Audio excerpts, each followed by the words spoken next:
ஒரு காமெடியில் வரும், ஒரு திரைப்படத்தில் வரும், அதுக்கெல்லாம் நீ சரிபட்டு வரமாட்ட. அந்த மாதிரி அவங்க ஒரு முடிவுக்கு வந்துட்டாங்க. இதை தெரிஞ்சுக்கிட்டு போலியா ஒரு பிம்பத்தை உருவாக்க ஒரு படம் இருக்கு. படத்துடைய பேர் தெரியும் உங்களுக்கு, சுந்தரன் டிராவல்ஸ்னு. அந்த மாதிரி பஸ்ஸை எடுத்துக்கிட்டு கிளம்பிட்டார். இப்போ அந்த பஸ்ஸிலிருந்து புகை வர்ற மாதிரி இப்போ ஒரு வாயிலிருந்து பொய்யும் அவதூறுமா வந்துகிட்டு இருக்கு. மக்கள் உங்களை நம்ப தயாரா இல்லை.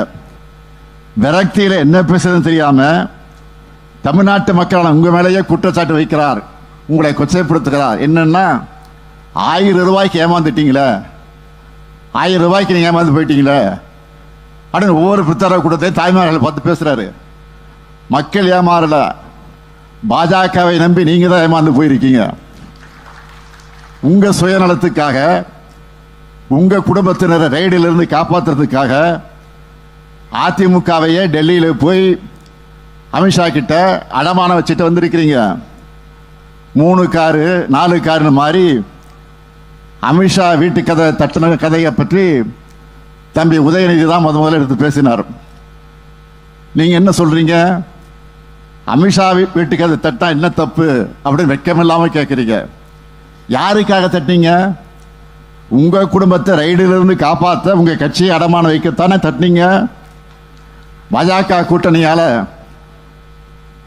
கூட்டணியால தான் 2021 சட்டமன்ற தேர்தலில் நாங்கள் தோற்று போனோம்னு நீங்களும் சொன்னீங்க.